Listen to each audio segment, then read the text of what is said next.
Well, after 5.5 years, the verdict is in for a lawsuit against a group of Tucson police officers and the city, the civil case for excessive force and violating the Fourth Amendment. After a News 4 Tucson investigation showed the aftermath of the beating of then U of A junior Miles Parrish. News 4 Tucson's Corus Nylander is live from the federal courthouse downtown tonight with what the jury decided. Yeah, well, the jury this week in federal court returned a verdict in favor of the plaintiff, Miles Parrish. The damages to be paid are several $100,000, but Parrish's attorney tells me they still are not fully satisfied. You guys are hurting me. They are hurting me. They treating this like shit, bro. Oh my God. This is bystander video showing the moments after Miles Parrish says Tucson police beat him while investigating a noise complaint in December 2015. Parrish suffered a concussion and 2 damaged teeth. Soon after the incident, he showed the News 4 Tucson investigators his front door officers kicked in and explained how he was beaten.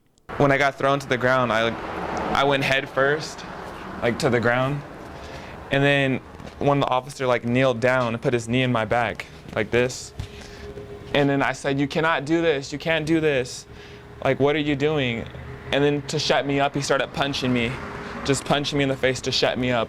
Parrish, with his attorney Steve Weeks, sued that officer, Troy Lansdale, another officer, Bradley Cush, and the city of Tucson for damages from the beating and for allegedly violating the Fourth Amendment, which Weeks says happened when officers kicked in Parrish's door without a warrant. Every officer who was on scene that night testified in court that the city had a policy of illegally blocking doors open in violation of the Fourth Amendment. After a 5.5-year legal battle, a federal jury has ruled in favor of Miles Parrish, awarding him $275,000 in damages, but 100% liability against Lansdale, not Officer Cush or the city.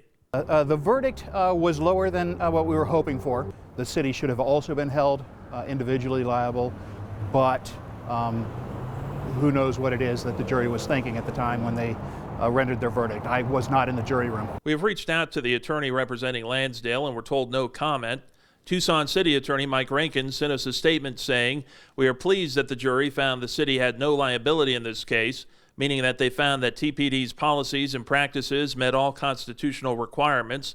While we disagree with the award based on the officer's use of force to detain the plaintiff, we respect the jury's role in this process." Parrish has since moved away from Arizona, but over the phone gave us his reaction to the verdict. I want to know what the city is going to do about it, what the mayor and the city is going to do about it, and Chief Magnus.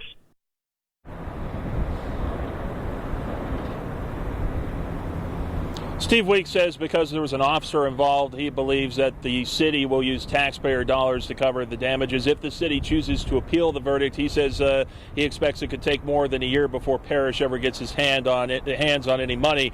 Parrish says he isn't satisfied with the damages. Legal costs, he says, were over $600,000, and he feels at least $1 million in damages would have been a more fair verdict. Investigating for you, Corus Nylander, News 4 Tucson.